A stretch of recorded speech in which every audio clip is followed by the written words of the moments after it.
Hey guys, what's up? Welcome to my first, I think this is my first or second live stream ever, pretty much. I did one like I think a couple years ago, and it was, it wasn't really for me. I was sort of getting used to it, and I was like, you know what, maybe I'll just leave the live streams for a bit. But since this is a very special occasion, this is the eve of the Oscars for me here in Australia. It's currently 12:24 a.m. The Oscars start around 10 a.m. tomorrow. So I'm going to be talking about this for a while. I'm going to go through all the categories, and I'm going to be discussing the Oscars and giving my final last minute predictions. I didn't make a video when the nominations were announced talking about the nominations, but I will be making my final predictions for the Oscars in this stream. This is a pretty hefty year for a film. We've had a lot of great films come out, and so it's going to be exciting to see which films do eventually take home the Oscars. And so, yeah, we're just going to go through all the categories and I'm going to give my final predictions. And if you guys are watching, make sure to leave your predictions in the chat below and I'll try to reply. So, yeah, let's just go to the first one here. And we have Best Actor in a Leading Role. So, the nominees are Bradley Cooper, Maestro, Coleman Domingo, Rustin, Paul Giamatti, The Holdovers, Cillian Murphy, Oppenheimer, and Jeffrey Wright, American Fiction. So who do I think is going to win out of these? This is, I think it's a good lineup. I think Bradley Cooper in Maestro. I think a lot of people, that was a strange one, right? I didn't really love that film, and I thought he did a good job. I do feel like in the film though he sort of was like it was a bit showy. It was a bit of a showy role. He was sort of like, hey, look, it's Bradley Cooper, playing Leonard Bernstein. I didn't really feel like watching Leonard Bernstein, and so that is what I would say. To that. And it was a very showy performance. So I don't think he will win. I think it's nice for him to be nominated. I think Bradley Cooper has been wanting to win an Oscar for a long time now, and so to have him be nominated, I think it's just it's good for him. Next up is Coleman Domingo for Rustin. I actually have not seen Rustin. I've done my best to watch all of the Oscar films, like all the major nominated films this year, but I just never got around to Rustin. I think Coleman Domingo is a great actor though, and so I just don't think he'll win it though because I think there are some times where nominations are just nominations of recognition, right? And not necessarily about the performance that they gave in that specific one, but more so in their entire career, nominating them for that. But yeah, so I think Common Domingo, I don't think he'll get it, but I think it's nice for him to be nominated. Next is Paul Giamatti. I think Paul Giamatti was fantastic in The Holdovers. I do think he was.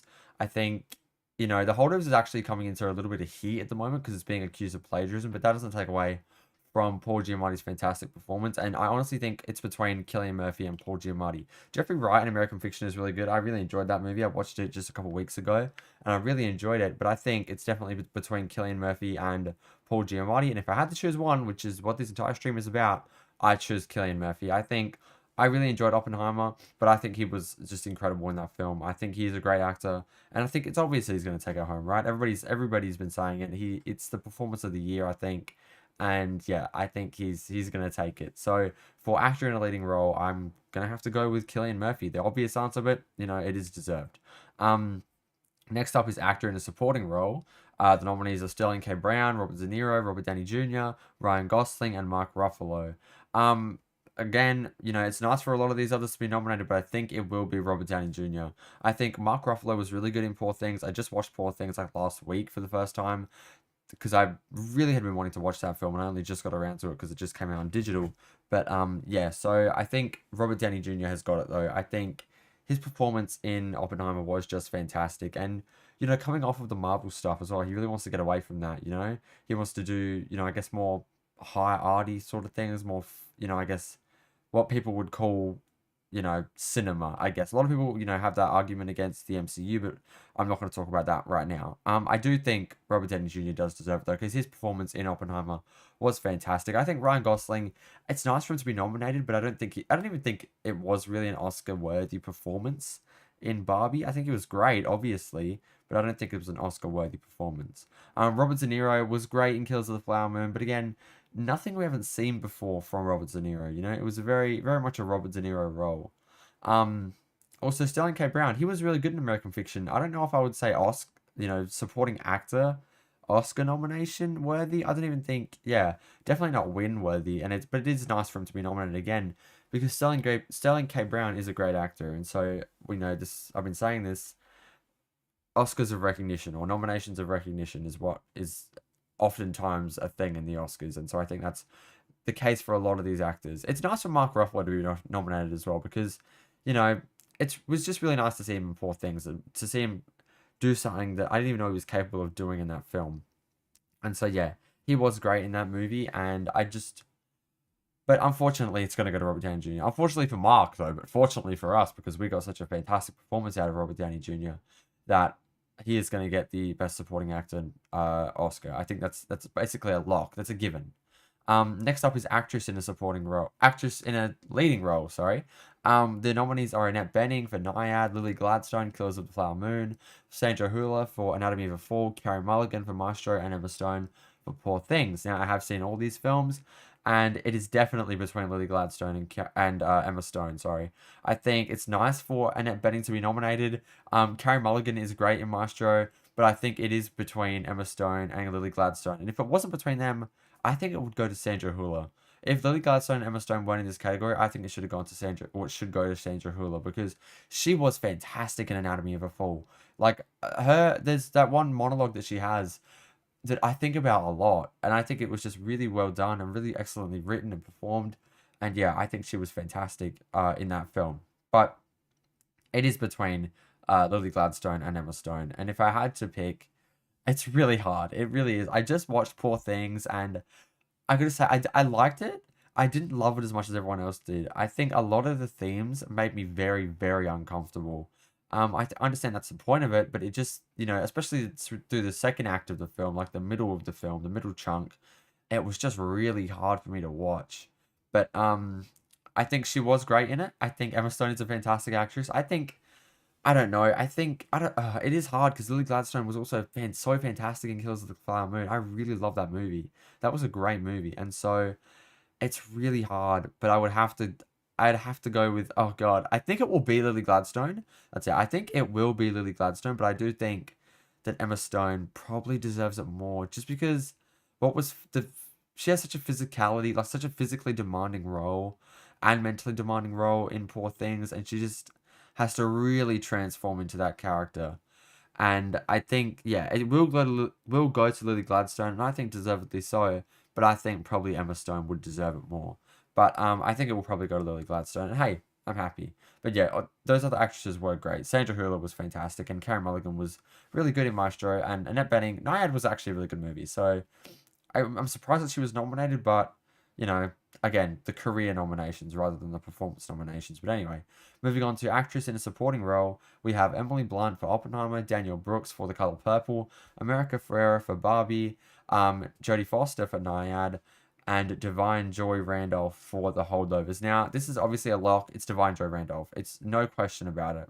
She was absolutely fantastic in that film, and there's just no question about it. She will 100% get this Oscar. I think America Ferrera, it's nice for her to be nominated, but I don't think she's going to get it. Jodie Foster, something I really didn't expect was Jodie Foster. I also didn't expect America Ferrera to be nominated, to be honest. But yeah, I think it would be between Emily Blunt and Divine Joy Randolph. I haven't seen The Color Purple, so keep that in mind. So I can't really speak to that performance. But I think it definitely will be Divine Joy Randolph. I thought all these actresses, obviously I haven't seen The Color Purple, were really good in their respective films. But Divine Joy Randolph definitely had a beautiful performance, and I think it should 100% go to her, and I think it will 100% go to her. So yeah, that's not a hard one. Next up is Best Animated Feature Film. Now the nominees are The Boy and the Heron, Elemental, Nimona, Robot Dreams, and Spider-Man Across the Spider-Verse. Now, I think this is definitely between Spider-Man Across the Spider-Verse and The Boy and the Heron. I think that I haven't seen. Actually, out of these, I've only seen Spider-Man Across the Spider-Verse and Elemental. I have not seen Nimona or Robot Dreams or The Boy and the Heron. I want to see them. I do definitely. They're on my list, and I sadly will not get to them before the Oscars. But I do, unless I stay up, unless I pull an all-nighter and watch all three of these films that I have not. Is it three? Yeah, all three of these films that I have not seen. But that's not going to happen. But yeah, I would even having not seen them, I would definitely say it's between Across the Spider-Verse and The Boy and the Heron. People loved The Boy and the Heron, but people also loved Across the Spider-Verse. So I'm going to go ahead and say Across the Spider-Verse, but I definitely will not be surprised if it is The Boy and the Heron. However, I will be surprised if it is these other films. Elemental, I think I enjoyed it, but I don't think it was that good. I don't think it really should be nominated for an Oscar. But yeah, I think it will be Across the Spider-Verse. So moving on, we have cinematography. The nominees are El Conde, Killers of the Flower Moon, Maestro, Oppenheimer, or Poor Things, or and Poor Things. I have not seen El Conde. I actually really wanted to watch that when I heard it was coming out. I just didn't get a chance to. But out of those last four, Killers of the Flower Moon, Maestro, Oppenheimer, and Poor Things, I would have to go with Oppenheimer. I think all these films have, honestly, Maestro, even though I didn't like Maestro, I think it visually looked really, really good. I think it was a very stunning film visually, but I think it just has to go to Oppenheimer. I mean, the whole thing with the, very little visual effects. I think there was like a story that Nolan wanted to use 100% real explosions for the entire film. And so I think that, the mix of, or the extreme use of um, practical effects really added to the visuals of the film. And so in terms of cinematography, I would have to give it to Oppenheimer. I think it will get it. And I think it does deserve it. I think Poor Things, though. Poor Things has some really creative cinematography. So I don't know if that might get it. I don't know. The industry really did like Poor Things. It's really, it's about the Academy and the industry insiders and people who are in the industry. What did they like? What did they respond to? So I think it's definitely between Oppenheimer and Poor Things. Ugh, excuse me. It's very late. And yeah, I think Killers of the Flower Moon though did look beautiful, and so did Maestro. I have not seen El Conde, but I think it's definitely between Oppenheimer and Poor Things. And if I had to choose one, it would go to Oppenheimer. It just looked amazing. Like it looked incredible. And so yeah. Moving on to directing, we have the nominees, which are Justine Triet for Anatomy of a Fall, Martin Scorsese for Killers of the Flower Moon, Christopher Nolan for Oppenheimer, Yorgos Lanthimos for Poor Things, and The Zone of Interest, directed by Jonathan Glazer. Now, I have not seen The Zone of Interest. I really wanted to watch it. It came out on digital not long ago. I just didn't get a chance. I've seen most of the Oscar films, just a lot. There's a few of them that I missed, and it really sucks. But there's always going to be some that slip through the cracks, and I unfortunately missed The Zone of Interest. I eventually will watch it at some point, but yeah. So in terms of directing, it's a hard one. I don't know. I think Nolan really, really wants it.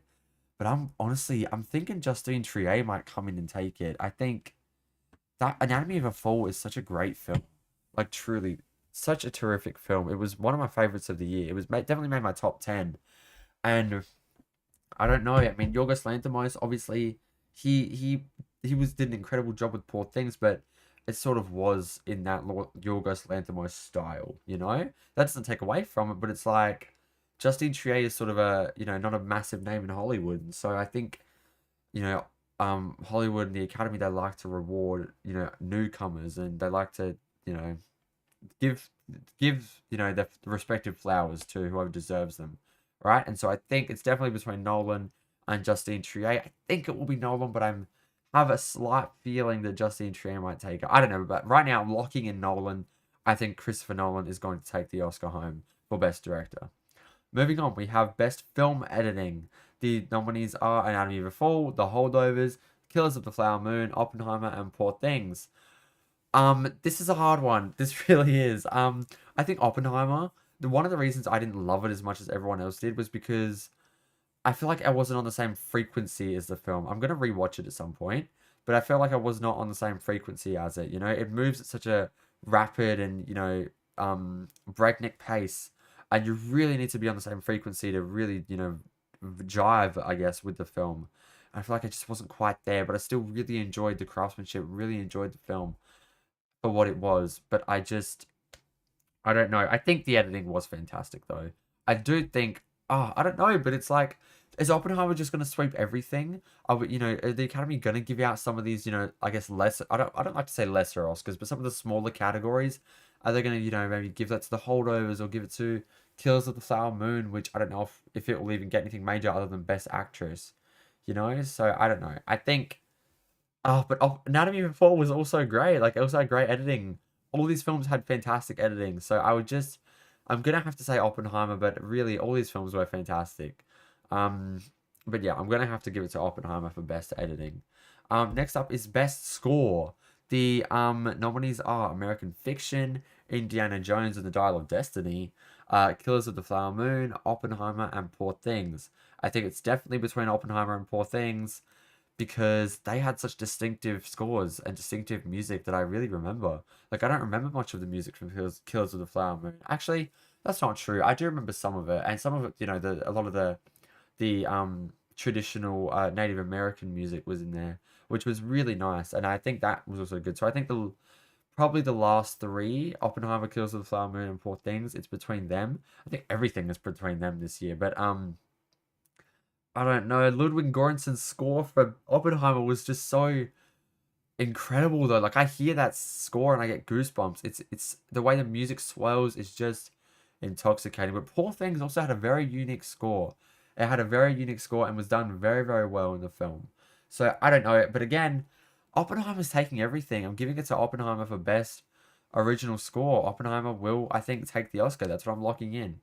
Next up is Best Original Song. The nominees are The Fire Inside from the Flamin' Hot film, I'm Just Ken from Barbie, which, by the way, before I read out the other nominations, will be performed live by Ryan Gosling at the Oscars tomorrow, which I'm super excited to see. I can't wait. I think it's going to be something else. I think it's going to be very, very interesting, and I actually can't. I think it's going to be like the highlight of the entire show for me. But yeah. So the nominees are I'm Just Ken, It Never Went Away from American Symphony. Uh, was how do you say that? Was Zazie? I think that's how you would say it. From Killers of the Flower Moon, and What Was I Made For from Barbie by Billie Eilish and Phineas O'Connell.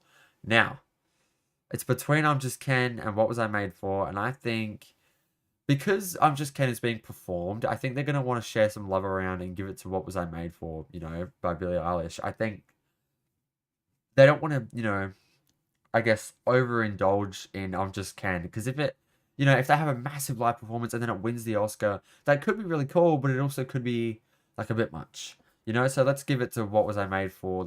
I think that was a beautiful song as well. So I think in terms of deserving it, What Was I Made For hit me like, in a different way than I'm Just Ken did. I thought I'm Just Ken was fun, but I thought What Was I Made For was beautiful. So I think it will probably go to What Was I Made For. That is what I'm locking in for Best Song. Now, Best Picture. The nominees are American Fiction, Anatomy of a Fall, Barbie, The Holdovers, Killers of the Flower Moon, Oppenheimer, Past Lives, and Poor Things, as well as The Zone of Interest. I have accidentally cropped off the bottom, so let's just bear with me for that one. But yeah. Oh, this is a hard one. I think the obvious answer is Oppenheimer. I would prefer, what I would like is for oh, hello Eastern players. I did not see your chat to just now. We're just doing our final Oscar predictions. Let me know your predictions in the chat. I would love to see them and know what you are going to be predicting for the Oscars tomorrow. But anyway, back to what I was saying. Yeah, I think for Best Picture, this is such a hard one. I think the obvious answer really is Oppenheimer, but I would love it if Past Lives won. I think that's my favorite film of the year, and it really sucks that it sort of got I guess left out of the Oscars this year because it was such a great film. But I just think Oppenheimer's going to take it. I think Oppenheimer's going to do a massive sweep. I feel it, but maybe give it to the Holdovers because it's not like the Holdovers is going to win something major. I don't think Barbie will get it. I don't think American Fiction will get it. Anatomy of a Fall maybe, but I think it will be Oppenheimer. Or perhaps Poor Things or The Zone of Interest. I'm not sure. All these films are really great, so it's an embarrassment of riches. But yeah, I'm gonna have to give it to Oppenheimer. You know what? No, I'm gonna say Past Lives. I want Past Lives to win. I'm saying Past Lives will win Best Picture. That is what I'm locking in. I got to stay faithful to myself and to what I enjoyed and to what I loved, and I loved Past Lives. So that is what I am going with. So yeah, Past Lives, I'm locking in, will win Best Picture tomorrow at the Oscars. Next up is Sound. Best Sound for a film. The nominees are The Creator, Maestro, Mission Impossible, Dead Reckoning Part 1, Oppenheimer, and The Zone of Interest. The Creator had fantastic sound. It really, really did. That film, it's nice to even be nominated in this category because that's some pretty great recognition for that film. I thought that was a really good movie. But yeah, so The Creator had great sound. Maestro, I never really watched that film. We're like, wow, this is great sound design. It had some great music in it, but I was never like, wow, this, if it had great music, it should have been nominated in the music categories. I hadn't seen Mission Impossible: Dead Reckoning Part 1. I also have not seen The Zone of Interest, but I will give it to Oppenheimer. I think Oppenheimer's going to win Best Sound. I really do. I think Oppenheimer was just so fantastic. Like really, I think Oppenheimer had such great sound design, such great music. You know, the sound effects of the actual bomb, the sound effect of the machinery, just everything. You know, even the dialogue, the way the dialogue interacted with the room and the echoing, just stuff like that was great. Again, as much as I didn't love, like I loved, like oh, this is so hard. I really enjoyed the film, but I didn't love it like everyone else did. However, I do love the craftsmanship that was in the film, and I think it's a brilliantly and well constructed film. So I think that's why it's going to be doing a major sweep. But I'm going to give best sound to Oppenheimer. Finally, we have visual effects. The nominees are The Creator, Godzilla Minus One, Guardians of the Galaxy Volume 3, Mission Impossible Dead Reckoning Part 1, and Napoleon. I have not seen Mission Impossible or Napoleon, even though I really wanted to, but I heard Napoleon wasn't that great, so I thought I might as well skip it. I also have not seen Godzilla Minus One, but I have seen the trailers, and for what that film did on such a low budget, I think it really deserves to win. Best visual effects, and I think it actually might because it had such a low budget compared to other blockbusters. It also had a massive no, a very small production team, right? For the visual effects, had a very small visual effects team, and there was that really heartwarming video of them reacting to the Oscar nomination that they got. And so I would really like it if Godzilla Minus One took the visual effects home.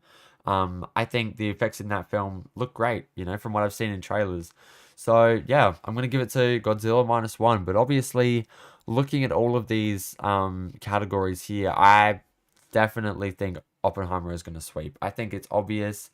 I think Oppenheimer's just on another level this year. I think Nolan should be very proud of himself. I think everyone in the involved in the film should be very proud of themselves. And I'm gonna be very interested to see what happens tomorrow at the Oscars. I am very excited. But anyway, those were my final predictions for the Oscars tomorrow night or tomorrow morning for me because I'm in Australia. Let me know your final predictions down below in the comments if you're watching this back. Yeah, it's going to be interesting, and I'm very excited for the Oscars tomorrow. So anyway, that's it for this stream. Thank you guys for tuning into my pretty much first ever live stream. It was fun. Not many people joined, but it was still fun to talk. Because I love to talk. But anyway, thank you guys for watching. If you have, and if you will, if you liked it, please like and subscribe. I really appreciate it. Leave a comment down below, and enjoy your Oscar ceremony. I cannot wait. Thanks you guys for watching.